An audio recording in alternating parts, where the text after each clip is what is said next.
I said I would talk about Timaeanism.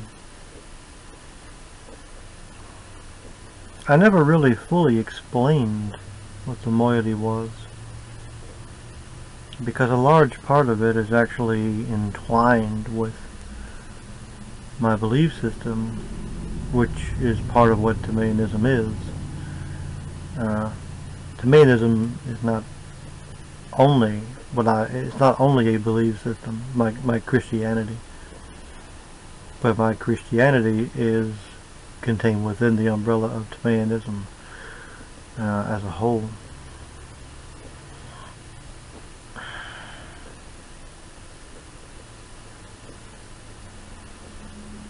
So I still feel people are here. I guess I will never be able to shake that. I can turn it off in various ways. You know, I can shut my mind off to it, or I can try to drown it out. Things like that. Or try to turn off, try to unplug it like I was talking about before.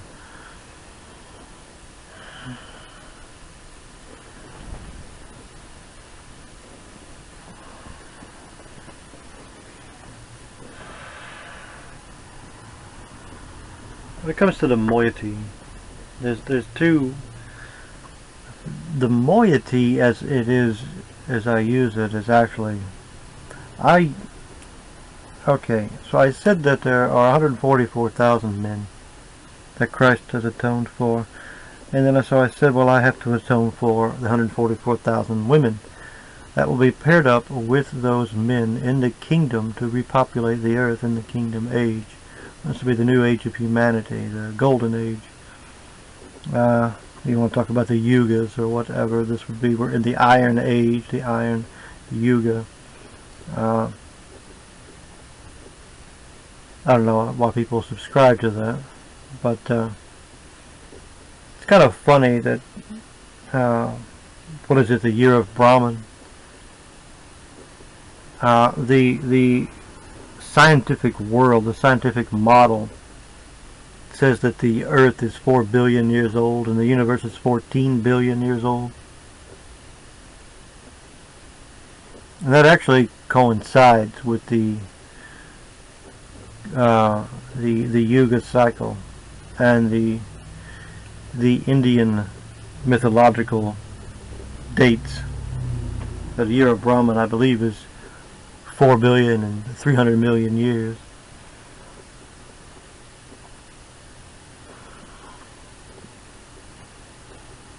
To me, that proves that they made up the number for the age of the Earth at 4 billion based off of that numeric cycle of the Yuga cycle.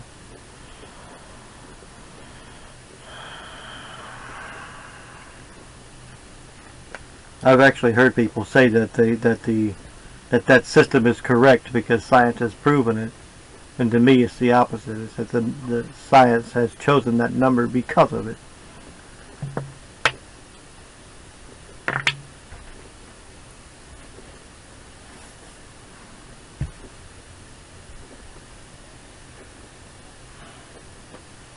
Who knows what else they have made up to fit their mythology. Anyway, so we're going into the kingdom age. Now, all of the biblical ages are, I would suggest, 2160 years each, on average. They're based off these zodiacal ages. In the Greek, they are eons or ions, and they're translated as eternity. That's not what they are, because it's used in the plural, and it's also used as an adjective. So in the New Testament, so you cannot have plural of eternity, because that does not make any damn sense. Translated as forever and ever in English, but that's not forever and ever. It's age of ages, and so people just don't understand these things. The age of ages is, of course, like a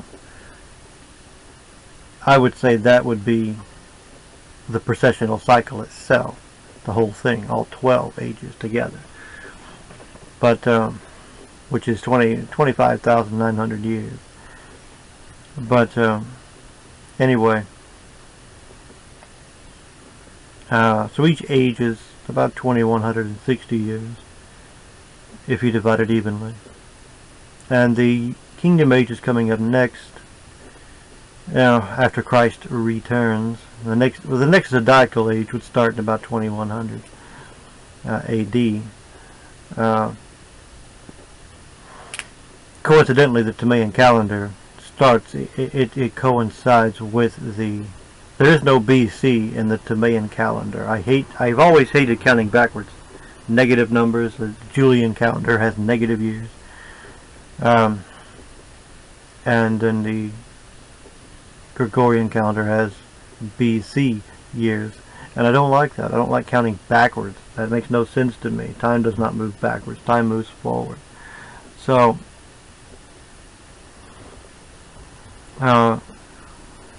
if you just divide it up into ages, and then you have 2160 years each, and then you just count forward each time, and you start over with each age at 1 again. And you just know which age you're talking about.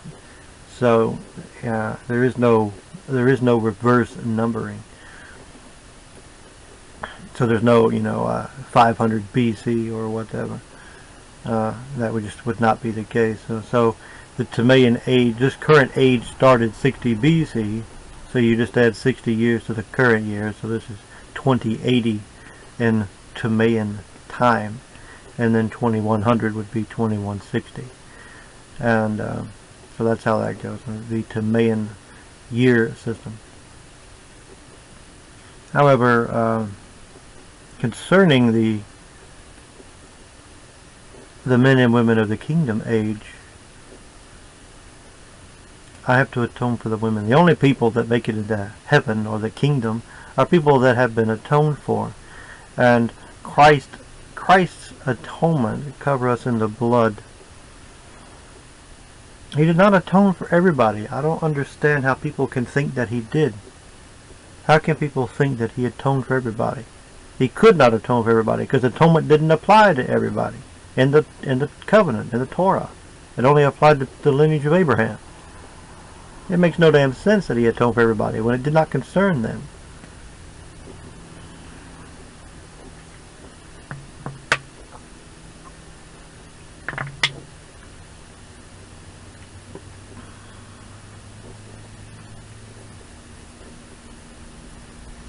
The New Testament's not about the spreading it to the entire world. The New Testament is about grafting in the Adamic race back to the Abrahamic covenant. The God made the covenant with Abraham. The New Testament is about spreading it out to the rest of the race that Abraham was a part of, the Adamic race.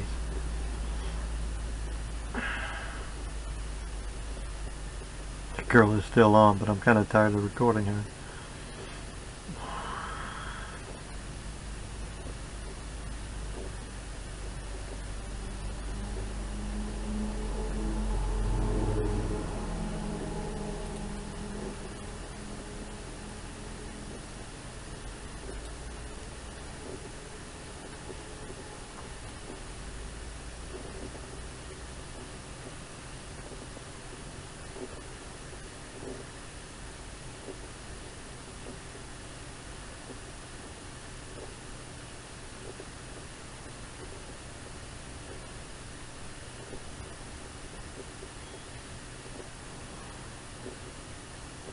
Anyway, so Christ atoned for the men, and I have to atone for the women to bring them into the kingdom.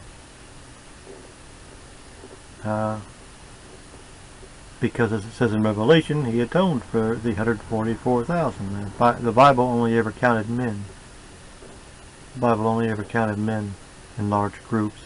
It's not a symbolic number, it's an actual number. And so I'm having to atone for that. I can do that because Christ has atoned for me, which makes me blameless in that blood, and I am the Melchizedek, which gives me the authority to. So I have that ability as a Melchizedek, which he has told me that I am. He showed me that I am. So that would mean that I'm the only person that can do it. Of course, it is predicated on Christ's atonement for me. So it's, you might say, by proxy.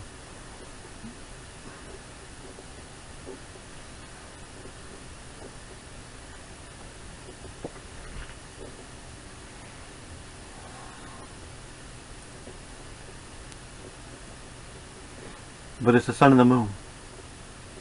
It's the sun and the moon. Christ was the sun, I am the moon. But he was acting, Christ was God acting as a Melchizedek. And I am a Melchizedek. So, it's just how it is.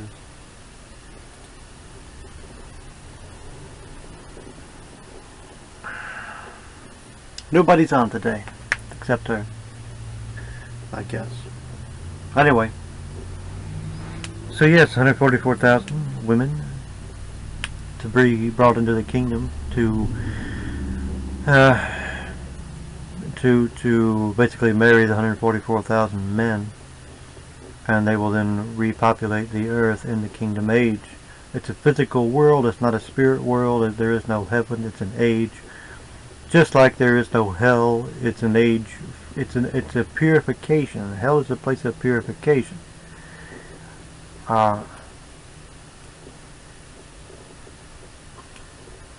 It's a recycling center for the soul. What it is. And I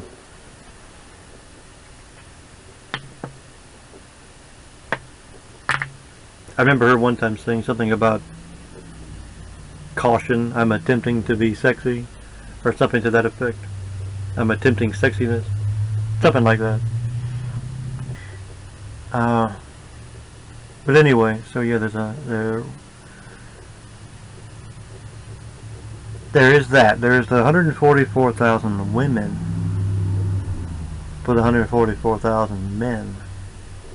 I know there's a joke about the Muslims and their 70 virgins and all this kind of crap, but their 70 virgins are non-existent people. They don't even know. They don't know their names. It's just nameless women that God is supposed to give them, or rather Allah is supposed to give them when they die. They're just presented, these non-existent women. They're just fantasy women. The women I'm talking about are real people. And there are two things to keep in mind here. One is that we will all be in our perfected bodies in the kingdom. Physical bodies that will be perfected, have their DNA restored to its full potential, its full extent, and we will have all of our mind and our body and our spirits working in tandem as they are meant to be, and our bodies will be in full strength. Our DNA will be fully intact. We'll be firing on all cylinders, functioning as we are meant to function. And but our body is built off our DNA. The DNA is an antenna for the Logos, and the Logos is the source of our creation. Okay, so we're meant to be in tune with the light, with the frequencies of God, the voice of God, and that is what we will be working with in the kingdom. We will be functioning in that capacity. Okay, so the first thing to keep in mind is that our bodies will be perfected versions of our current bodies, because they are entwined with who we are as people. But it'll be the perfected version of that body. You won't have any weak links as in a perfected body. Everybody now on earth, in this life, they have a weak link in their body. Their genetics will have one or more weak links in the chain that get broken along the way. They snap, and they end up with cancer, or they end up with this or that ailment or whatever. And that's just a natural byproduct of living in a fallen earth, a fallen world where everything is diseased and decaying in a carbon cycle. The kingdom will, as you might imagine, involve perpetual renewal. So there is no decay. That's what makes it the kingdom or heaven. when you introduce the decay, it is no longer heaven. It is regular, what we consider regular earth, regular life. So there are dimensions in which there is no decay, and then there are dimensions in which we would consider it comparable amounts of decay, habitable, you might say, a habitable band of decay. And then there is hell dimensions where decay is much more rapid, too rapid for growth, and so it's just basically they are realms of death, and so I would consider those hell dimensions.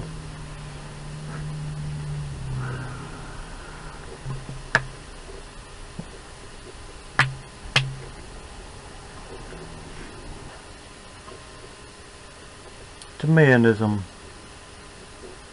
is really the study of everything and trying to fit it all together in the best way possible. That's what Timaeanism is. And so I try to explain things in that context. It's always in the context of the rest of the system. It's never in its own thing. It's never its own thing. Anything you talk about it, you could be talking about horses or horse racing. But if in a Timaean context, I mean,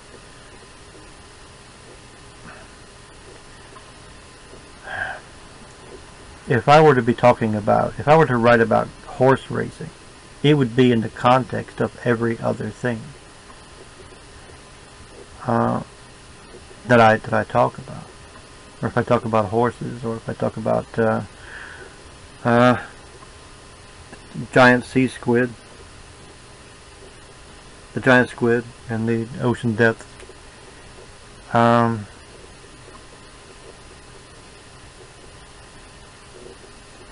Doesn't matter what I would talk about. It would be in the context of Timaeanism, of the rest of the whole thing. Everything goes together.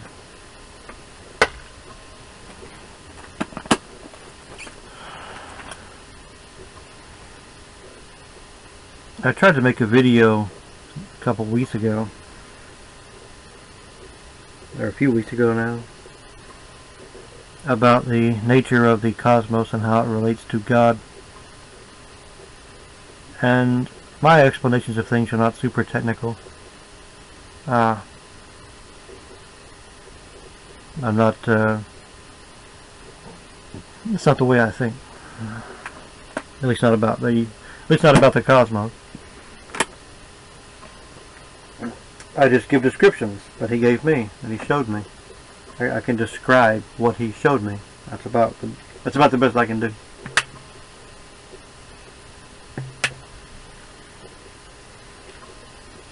And what he showed me, and this is why people don't understand God. I really hate when I hear people mention God. And I mean, I've heard some really bad, terrible takes on God. Usually from Christian, non-theologically minded people. That just kind of offhand mention God as a thing that they don't understand, and they'll describe it briefly, just in passing for whatever reason. Maybe it's pertinent in the moment, and they describe it, and then they move on to something else. And I've just heard some really bad, terrible descriptions of God. One that I hate is like the universal soul concept, where they won't even say that the universal soul is just a mass of souls. They try to make it where the universal soul collective is itself what God is, and that we're all just little shards, fragments of this larger collective soul being. That's like some kind of consciousness, or even unconscious. I don't know. Any time that I hear people describe God as being a thing that is not conscious, that is not a sentient being who is making decisions and interacting with things, can interact with things, or it's just some kind of an impersonal force or something like that, that really just doesn't sit well with me. Those are really bad ideas of what God is. God is much, much more complicated than we can reduce him to in our mind. It's like trying to reduce a 1,000-dimensional figure to a 2-dimensional piece of paper. And it's like, well, maybe you can draw out some of it, but you're not going to be doing it very well. Even if you had a perfect representation of this 1,000-dimensional figure, and you had it perfectly represented on a piece of paper, it's still a 2-dimensional representation of the 1,000 dimensions that it is. So you just take that into like a mental, cosmic kind of a level, and just like one time I heard about someone saying that crop circles are not just imprints in the grass, in the grain, in the crops. They had this idea that they were like 3-dimensional representations of things that we see cut into the crops. But since it's a 2-dimensional plane on the ground, we see it as 2 dimensions. They're not all that way, but I thought it was interesting to think about some of them that way. Some of them actually are meant to be seen as 3-dimensional figures. They'll show you like a 3-dimensional optical illusion in the crop circle, crop glyph. Anyway, God is outside of the cosmos, and people don't talk like this. Certainly Christians don't think this way. Oh, by the way, Jews are some of the worst. When I hear Jewish people talk about God, it's like I can't even believe that it's like they're Jewish. To think that Jewish people are so different from Christians in terms of how they think of God, it's crazy. It's like Jewish people don't even have a concept of what God is. And there is a theory out there called the serpent seed theory, where the Jews they think that the Jews are the spawn of Satan from Cain, and that they are like the source of all the evil on the planet. Well, like they think Cain is like the spawn of Lucifer, because he's like, they say Abel is the son of Adam, but that Cain is the son of Satan, the son of Lucifer, and that he spawned the race of the Jews. And there is a theory, mostly among white supremacists. I don't agree with that theory, but when I hear Jews talk about God, it's like they just can't, like they don't even understand the concept. They could talk. It's like they'd have more respect for space aliens than they would for God.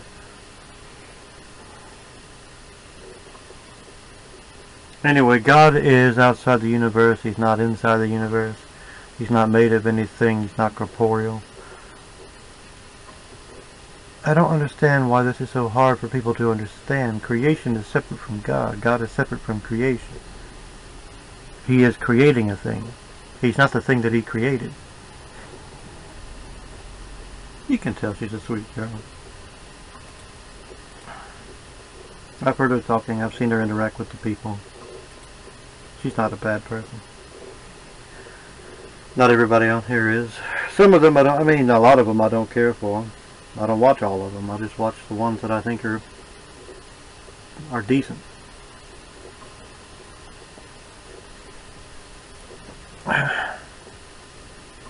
Anyway, so I need to make a list. I need to just like type up a little paper about the cosmos and creation and the things that I believe along those lines. And just I need to type that up and then make a video talking about these different points that I would type concerning this topic. Because there's a lot to it. I can't sit here and think of it all just off the top of my head.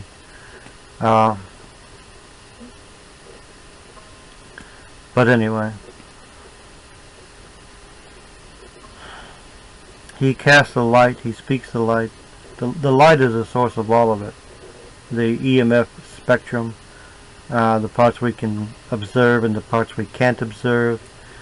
In fact, as Ken Wheeler has talked about, matter itself is the extreme high end of the EMF range. At a certain point it turns into solid matter.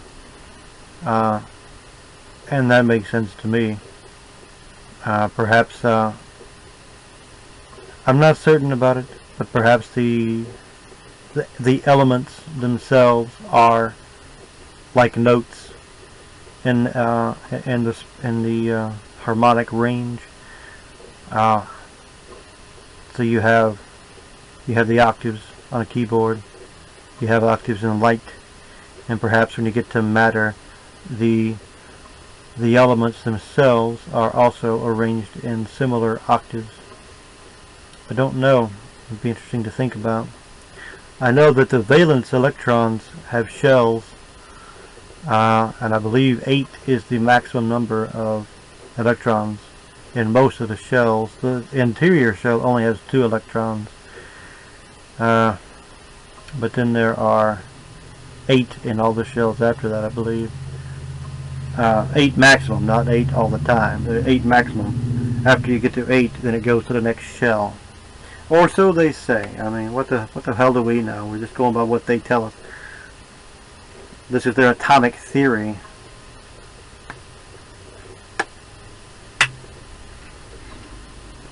But there are 8 notes in an octave. In an octave, you would have 7 notes. And then the 8th note is the same note as the first one in the octave, doubled with the frequency. The frequency is doubled. So, you know, from one C to the next C, the frequency is twice of the previous C.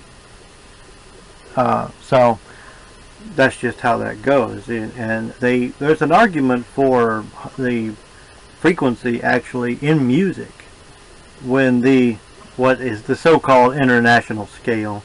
They set the note A to 440 when the Pythagorean value as a whole number, actually the Pythagorean value, as I understand it, is actually not even a whole number, but the whole number for the Pythagorean value is 432. And so there are people out there, there are programs actually that will take music and retune it to 432, A432, instead of A440. And not every music that you hear will be tuned in this way, but generally speaking, things are tuned to 440, being A.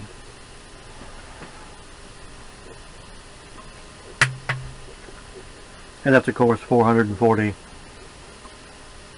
cycles per second. And I read a paper one time trying to figure out what the best scale would be in this Pythagorean reasoning. And he actually said something I had already thought, but I thought of it in a positive way. He thought of it in a negative way. The way he thought of it, it disproved the theory that it matters, that it's irrelevant. But to me, it's accurate. And that is the idea that if you say that 432 cycles per second is somehow superior to 440, then what you're saying is that the length of time of 1 second is somehow itself some kind of universal law that means something. So that you have the number 432 itself means something, and that doing that having that many cycles within this space of time also means something. Because 432, 440 cycles in 1 second is the same as 432 in slightly less than a second, and 432 in 1 second is the same as 440 in slightly more than a second. So what you're saying at the end of the day is that the period of time of 1 second has some kind of special relevance. And so he thought that meant that it was that the whole thing was bunk and it doesn't really matter. But I don't think it's bunk. I think that the value of a second actually is relevant, and that you have the atomic clock, and the length of a second was timed by the cesium atom, and so they redefined the second at some point in history. I forget when, probably back in like the 40s or something, the 50s, somewhere through there. They redefined the second as being the I don't know, I want to say the rotation, but that doesn't sound right, of a cesium atom. And so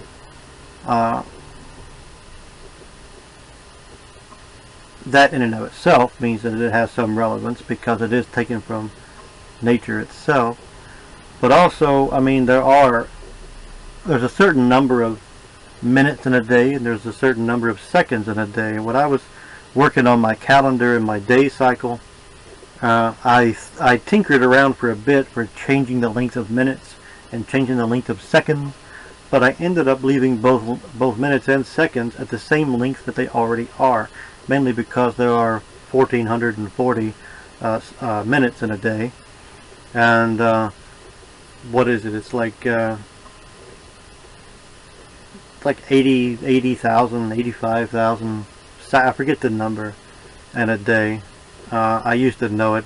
I should know it. I would know it if I saw it. It's a specific number of seconds that, of course, is divisible by 24 and lots of other Timaean numbers, and it's very divisible. And it's not like just some random number like 100,000 or something. It actually does have relevance, and so I ended up leaving it there. I found it was actually very hard to change the length of a second and still come up with some kind of viable system for dividing the day into. You would think it would be easy, but I found it was much easier to leave the length of a second as it is, and then just design the rest of the day around it.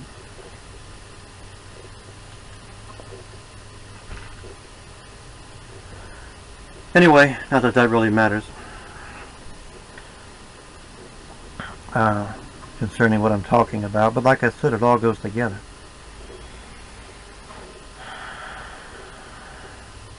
Anyway, we are the light. We are made of the light, and our DNA picks it up. Or as Ken would say, the water. In my mind, it's the DNA. In his mind, it's the water. I guess that's apple. I mean, it's like that's a tomato, you know. Is it 6 or is it half a dozen? Is it the blood or is it the water in the blood? I don't know. It's probably both. It's a combination of both.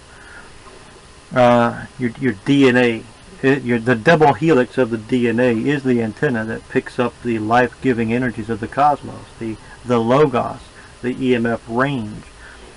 And I've heard it said that babies growing and children growing into their adult body, that as they are growing, they actually grow more than the food that they eat. You would think that they, you eat a certain amount of food and then you grow by that amount. If you eat more, you grow more. If you don't eat, you don't grow. But you also have a lot of waste, and your body doesn't keep in as much as you think until you get older, and then you start putting on weight. But that's because you're eating more than your body needs. But anyway, yeah, there's the idea that you're actually growing not from the food itself, but you're growing from some kind of generation, some kind of generative force outside the body. And I would say it's similar to inspiration. I've also heard people talking about how our thoughts, your thoughts can be measured. I would have to watch a video on it again. I cannot relay this accurately, I suppose, because I can't really remember it very well. But there's the idea that our thoughts come from outside of our body, and I've seen videos where they can measure your thought process. Before you react to it, they can already register the thought occurring before you know you've had it. And so that suggests that it's not coming from you, it's coming from some outside source. It's coming from somewhere else. and I would say it comes from the Logos. It comes from the energy that's running this, what I consider to be a simulation. It's this program, this stage play we call reality. It's a movie. It's a flipping movie. There's also, I mean, if you look into simulation theory, they talk about there being the code. These people have found a code, they say, at the fabric of reality, or as the fabric of reality, built into it, a specific code, a programming code. And I tried to look into it, but I couldn't find any fucking solid answers on it. I even came across a guy. I came across this guy that talks about it in a video on YouTube, and it was with Neil deGrasse Tyson, and fucking Neil deGrasse Tyson kept stonewalling him every time he tried to talk about it. It pissed me off. I was like, I was thinking, let this man speak. He just kept like mocking him every time he opened his mouth.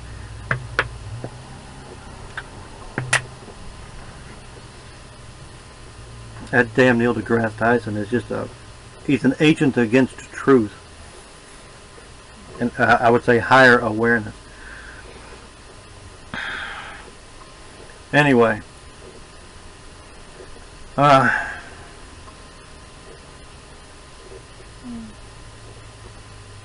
There's also the smallest amount of time that they there is a unit of time that is the smallest amount of time that can be measured. There actually is what I consider it to be the frame rate of the universe. There should be a name for it. I'm sure there is a name for it, but it is the shortest amount of time. Maybe I can type it in. Maybe they'll tell me. I've heard of it flipping chronon. Particle crap. That's not right.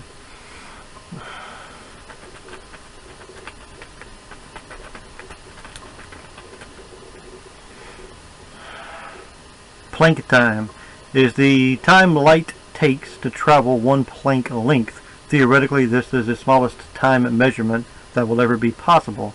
Smaller time units have no use in physics as we understand it today. Well, then that doesn't quite sound like I was talking about, because that's predicated on their stupid physical model, which is not accurate. So within the context of their own quantum physics, then the smallest amount of time, you know, is relative to it, and that doesn't matter. But anyway, I guess that is what I was talking about, but that's not what I was meaning it to be.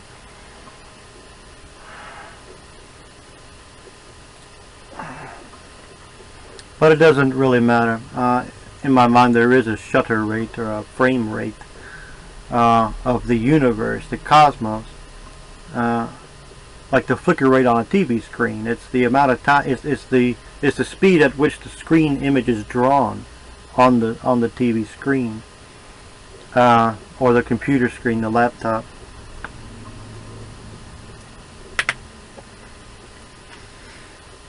In movies, you have a frame rate, or actually, well, even in TV broadcasts, you have a frame rate. A TV broadcast, I believe, is at 30 frames a second. It used to be 24 frames per second. I have heard that this frame rate actually puts you into like an alpha state of brainwave patterns, which makes you susceptible to incoming information, susceptible to direction and manipulation. It's like a dream state. It like puts you in sort of some kind of nearly a sort of a subconscious state of mind where you are you will succumb to the power of suggestion much more easily than if you were fully awake, fully aware. And so that's why you would see people sitting in front of a TV sort of in a hypnotic state, because they their brain is shut off while they're watching TV, and they don't even realize it, that it has to do with the flicker rate and the frame rate of the broadcast and all this kind of stuff. They used to have, a long time ago, they had the what they called subliminal messages, where they would slide in things every few frames. You know, just like instead of out of 30 frames in 1 second, they would take one frame and put in like a message, and it would be so fast you couldn't see it, but your brain would pick it up, and they would call it subliminal messages, and they made that illegal.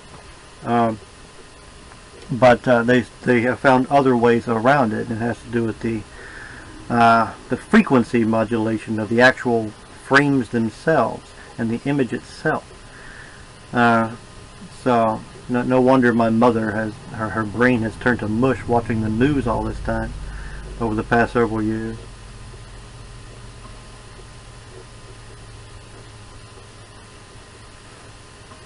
Anyway, so I submit, at some rate, even if it's not a Planck unit of time, there is some other unit or similar unit of actual time that is the frame rate of the universe. Just like I suggest there is something that I equate to pixels being the smallest unit of creation. It's way smaller than particles or anything like that. It's like they're like pixels on the screen here, because I'm not seeing an image. I'm not seeing it's like you're not seeing a girl right now. You're just seeing color on a TV screen. You know what I mean? It's that kind of thing. The color is made by pixels who just shine one color at a time. To me, the particles, or depending on how you look at it, the charge, whatever you want to call it, whatever the value is that is creating reality, creating matter, that is the value, the data that is being shown on the pixel. Okay, and so like she's not moving right now. Do you see that she's not moving? The colors are changing on the screen, and that gives the illusion of movement. Now I mean she's moving in her place, but the TV screen is not moving. It's just relaying that image.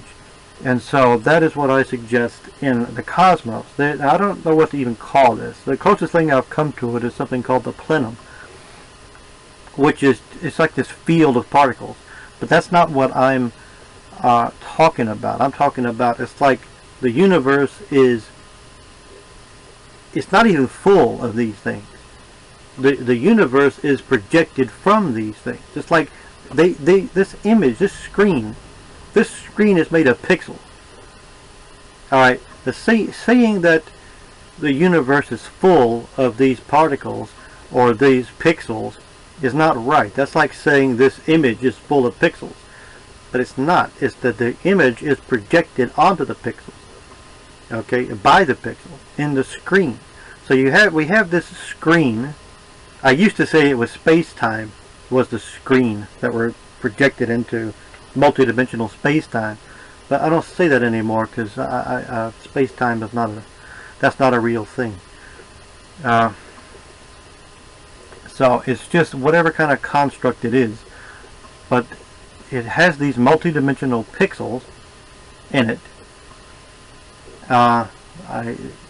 People have the three-dimensional voxel. I don't call them that. It's a stupid word, but I think there are more than 3 dimensions anyway. Anyhow, there are multidimensional pixels that pick up. They transmit this light. Now the light is like the color. The EMF range, or the logos, whatever you want to call it, is the color that is being projected. Just like there's color values. They're emitting the colors. They're emitting the light. The same is true in the cosmos. When now this is an LCD TV, so it works differently than the projection TV. But what he showed me is how it works like a projection TV. So he projects it into the cosmos, and what we see is the projection on the screen of it. We don't see the actual data. We don't see the actual information. What we see is the image. And so that's our reality is the image of it, not the data itself, not the information, not the signal. The Word of God, or the Logos, is the signal, but we don't see the signal. We see the image, and so that's what it is.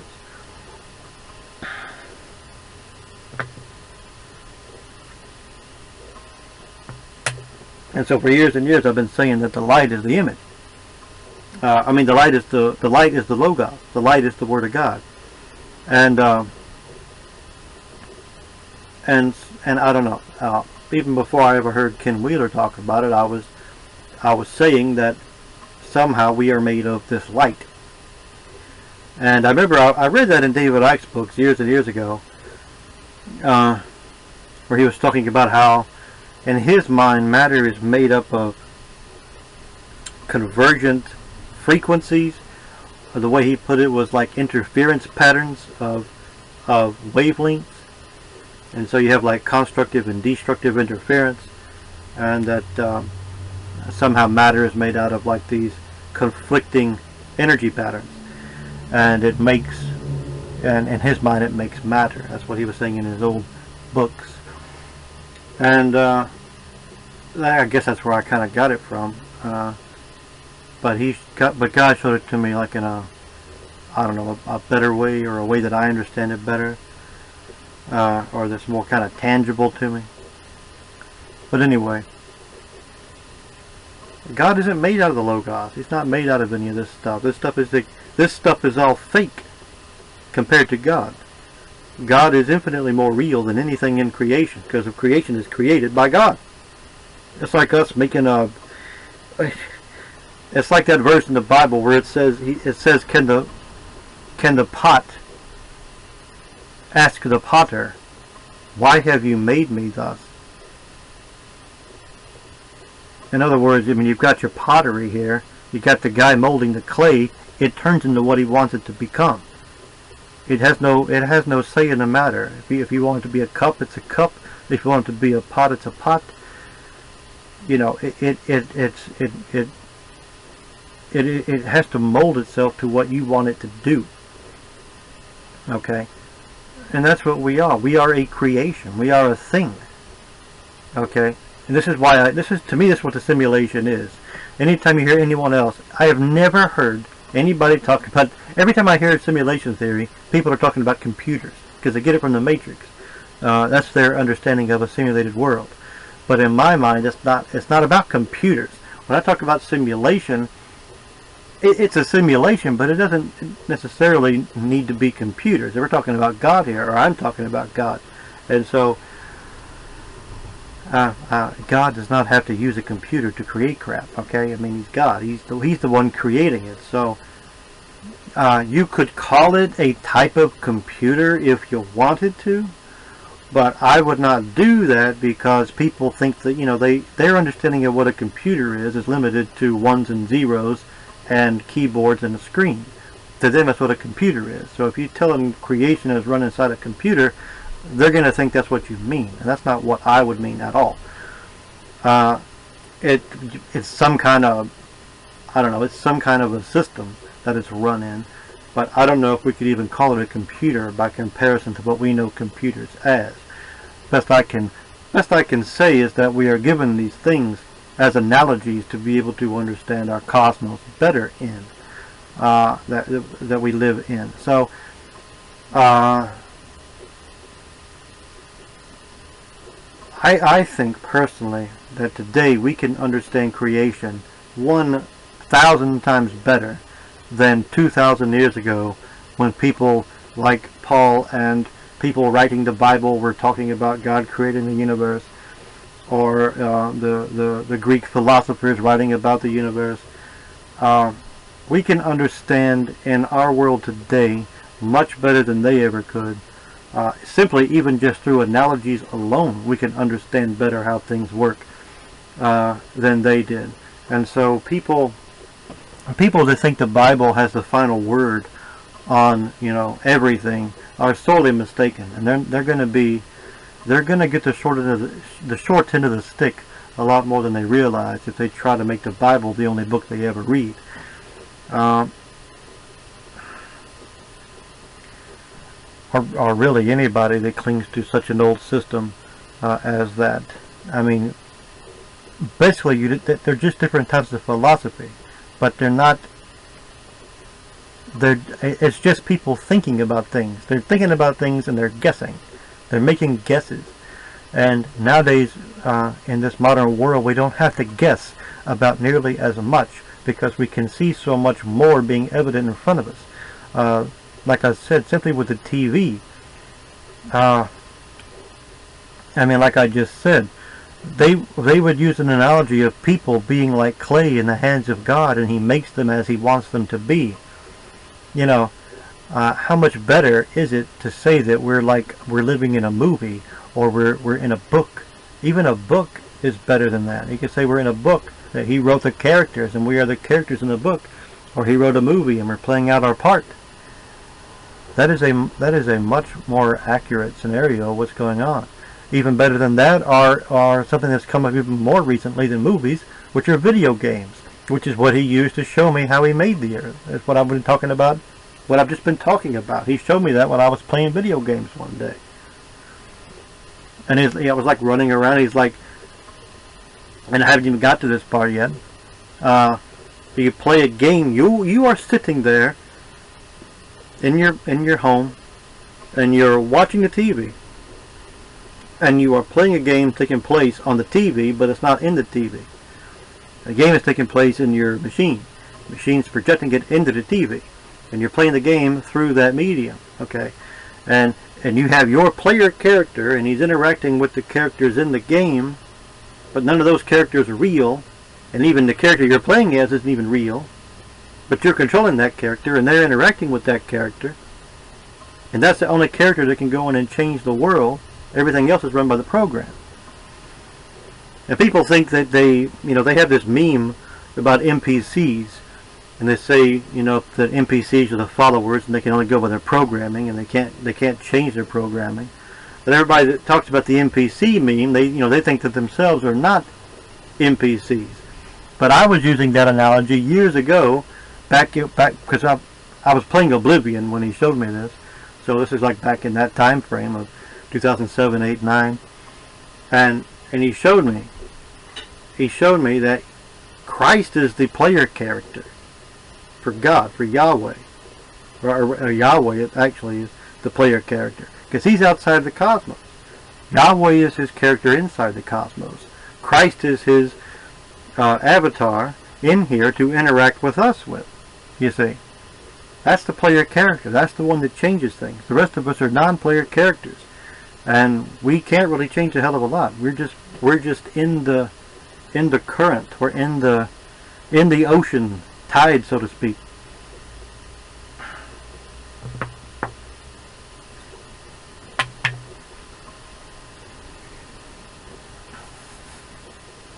We think we're making changes. We think we have everybody thinks they have free will, but they don't. Because that's the arrogance of people, that they think that they're coming up with their own thoughts. And they cannot imagine God big enough to be controlling their thoughts. That they think they're just like some autonomous creature. I think it's a sign of the elect. It's a good sign of the elect that they can understand the concept of predestination. And that, I don't know, they have more autonomy in knowing it, in realizing that they do not have free will than people who think they have free will and they don't. They can never have free will as long as they think that they do. Like David Icke said, no man is more a slave than one that thinks he is free.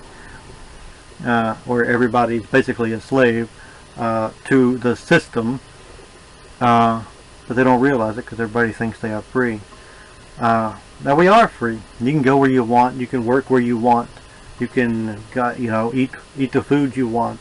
You're not a slave per se, but you are a debt slave. Everybody is a debt slave, and they have to have the money. They can't live without it.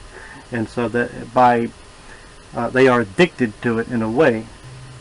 But like 200 years ago, no one even had any bills to pay, because bills didn't exist 200 years ago. All they had was taxes. So this idea of bills, I think, is a way to keep people enslaved.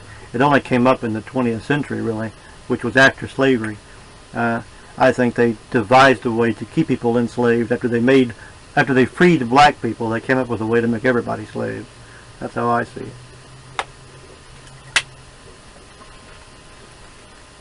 And corporations are the modern plantations. That's all it is.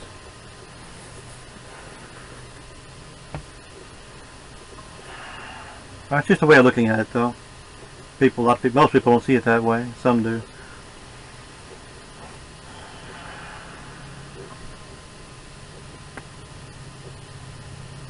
Anyway, so yes, Christ is the player character. Only He can make true change. I never understood. The first thing I thought about when I was young, if we have free will, people believe the Bible. They think it's 100% factual. Yet they believe Bible prophecy. They believe Bible prophecy when it says these things will happen in the far future.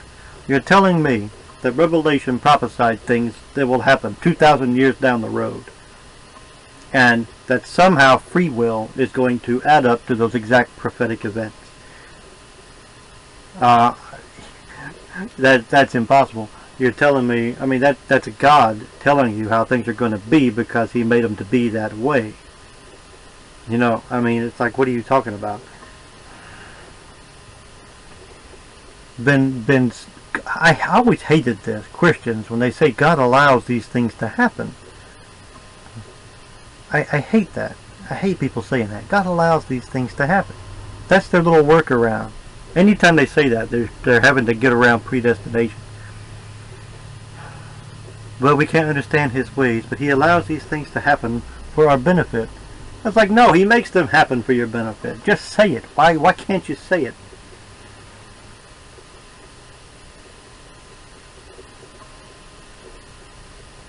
That's humanity right there. That's what I've always hated. That I've always felt like that. We are these damn dogs. How we look at dogs. There are beings above us that look at us like we look at dogs. Just like we tolerate them.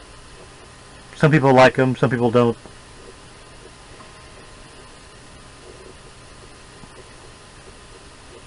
I don't want to be a dog. I've always hated that idea. I mean, I've always hated that. I've had this idea, and I've always hated it. This concept. I just feel like I'm in a lower life form as a human. I feel like I'm in a dog's body. I said this the other day. It's not the same as it being in a dog's body. Obviously, it's better than a dog, but it's like it's a cosmic equivalent, you know, of a human stuck in a dog's body that knows they're not a dog. They know they're a human. It's kind of how I feel as like a cosmic being stuck in a human body.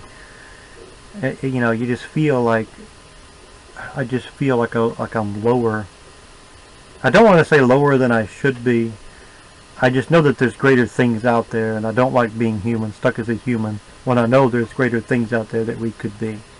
And you know, I mean, if you ever wondered what a dog thinks when they look at us, it's like, what does a dog think about their owner? What does a dog think about people? Or a cat think about people?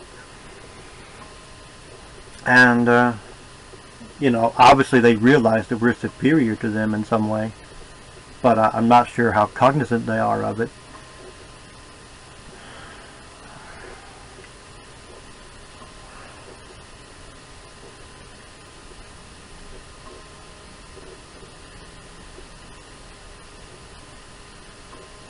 I'm looking at things there.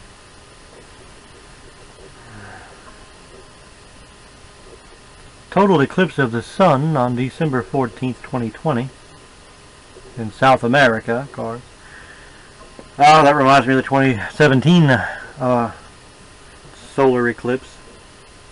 The path of totality came right over our house. It crossed over the entire North American continent, from Oregon all the way down to like South Carolina. Came right over, like directly over our house. I mean, literally, we live in Goodlettsville, and the path of totality was between Nashville and Kentucky, the border of Kentucky, right? And we live like right there. It came basically right over our house. I was like, this was made for me to see, you know. This was made for me. I was going to say is that earlier that day I was watching the morning news, and I saw the weather guy say that if you look on the ground, he said, during the eclipse, you'll see that the the light patterns, because you have like the lunar disk will come into it will come over the sun, the solar disk, and you'll see like a crescent of the sun, right? And so he was saying that the sunlight will be in beams.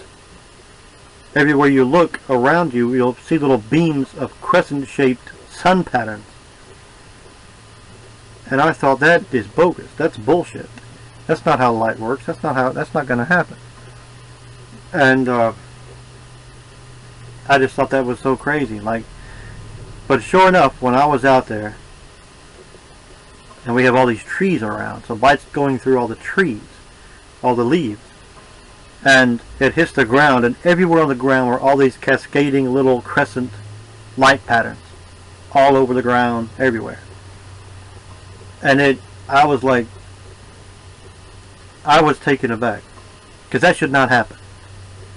And in my mind, I was theorizing that we live in a simulation, right? I was holding that in my head as like a possibility. In that moment, I kind of became certain, positive. I became positive that we live in a simulation, because that had to be like a programmed thing for light to do that. Because that's not how it should be. That's not how that should work. That's not how light should function. So it had to be like a programmed response. And I can't believe I haven't heard anyone else say this. No one else says this. I don't understand why. I mean, I've seen people. I mean, they will. I've seen videos of people about in the time of the eclipse, and they would take like a piece of cardboard, punch holes in the cardboard, hold it up to the wall, and have the light from the eclipsing sun shine through the cardboard onto the wall, and it shows the crescent patterns through the holes in the cardboard. The holes are not crescent shaped.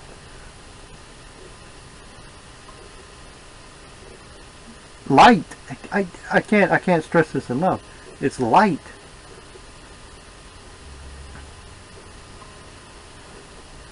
When you look at if you see the path of the moon,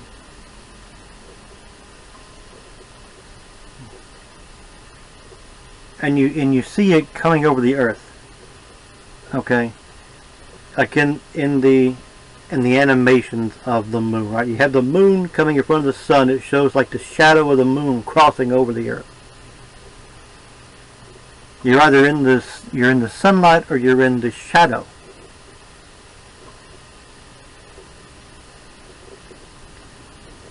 It's bizarre to me that light is going to just turn into a fucking crescent symbol in that moment.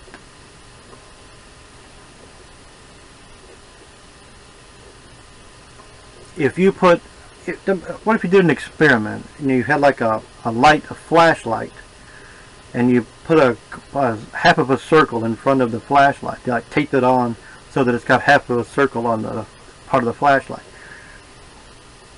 and then you like put that up and shine it against the wall, and then you punch holes in a cardboard and hold that up to the wall and see if that's going to show you crescent moon or crescent light. It should not. I don't know if it would or not, but I don't think it should, because then that's like a fractal. That's fractal design. That's fractal geometry right there. The beam of light should be a beam of light. The part of the light that's coming out should be a beam of light.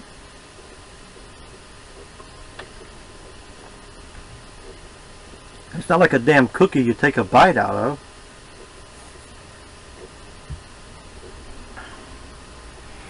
I don't know, maybe I'm wrong, but it just seems fucking weird to me that crescent light would stay crescent no matter.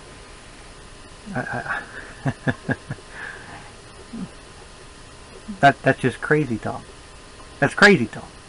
If you take the you've got the crescent sun up there and it's shining light down, the whole wall is lit up. The whole fucking wall is lit up with light. And you punch holes in cardboard and hold it up to the wall, and the light going through the holes has crescent crescent light going through the hole. But you take it down and the whole wall stood up with light again. Something's off there, if you ask me. Something's fucking off. Anyway, what the hell was I was talking about before? Whatever I was talking about before. I got sidetracked on the eclipse.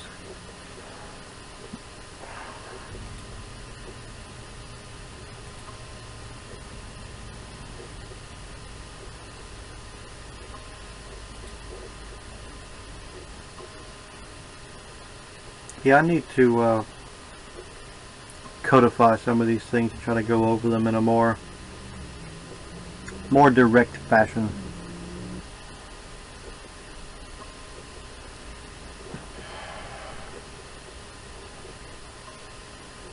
The nature of Christ, people don't understand God. Christ is God. God is Christ, and not the Father and Son. There is no Father and Son. That's the dumbest crap in the world. Even though it says it in the Bible, that's not the way it is. And I know I'm right, but no one will believe it because the Bible calls him God the Father and God the Son. And it's ridiculous. There is no Father. There is no Father God. God is the Father of us. The Father of us. Christ is not the Son of God. Christ is God. He's only called the Son of God because he was born as a human through a woman, physically born. That's why he's called the Son, and why God is called the Father. But God the Father is not the Father of Christ. Christ is not the Son of God. Christ is God. It's ridiculous. But people will say that's heretical to say that. But yeah, but there is no Trinity. God the Father, God the Son, and God the Holy Spirit. What? No, the Holy Spirit is a creative energy. It is not a person. It's not it's a thing. It is the generative force of the cosmos. That is the Logos. And whatever it is, even if it isn't light, whatever it is that generates everything, generates our reality, that is the Logos. I would say it's light. That's how I've always been thinking of it, because that is the thing that changes. But I mean, it may not be it's what creates matter. So in that sense, it could be. You could consider it the Logos. But that's how I've always thought of it. Light creates matter, and that is. The Logos is what creates matter, so those things are the same. If A is B and B is C, then A is C as well. So that's what we have here. Light is the Logos. But people don't think that. They think the Spirit is a person somehow, even though they don't have anything to say about it. Christ is spoken of. He interacts with people in the New Testament. God interacts with people in the Old Testament, even though it's really Yahweh. It's the same. Christ is Yahweh. It's just, Christ is Yahweh incarnate as a human. Yahweh is God interacting otherwise in the cosmos. But that's not God. None of those things are God himself. God himself is outside the cosmos. So the being inside the cosmos is being controlled by God as an avatar. Okay, that's all it is. That's all that's going on there.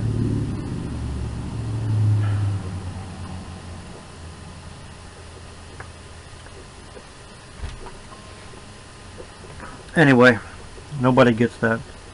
There is no Trinity. There's only one God, and he's outside the cosmos, completely separate from it. Completely separate.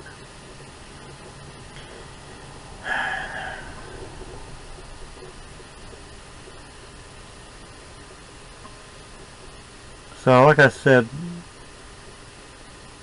well, I started to make a video some time ago like a month ago, over a month ago, where I was talking about the, I can't believe how fast time has gone this year. Months have passed by so damn fast. Over a month ago I made a video where I was trying to, I was going to try and describe the nature of reality and the cosmos as it relates to the nature of God, but then I deleted that video because I didn't like it. So I don't know. I guess this is better. I'll keep this one, but I'm not sure I'll ever be fully satisfied with it since I don't. It's not something that is fully answerable. It's like not. It's not something I can ever really know for certain. So I'm not sure I'd ever be satisfied with any video I would make about it. But I can tell you what I believe in concerning these things right now today. It's what I believe. I could keep going about. I remember a long time ago I wrote up a paper where I went through these types of things, and then I went into. After this point, I went into early Earth history and creation of Earth, and then where things go from there. And so that might be a good point to cut the video and make that another video later on.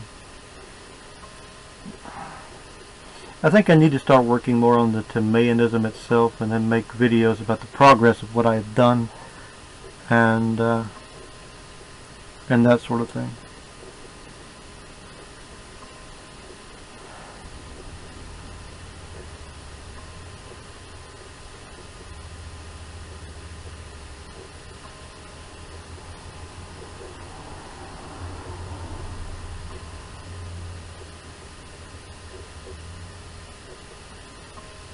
Well, I'm sitting here, my mind just started wandering just then.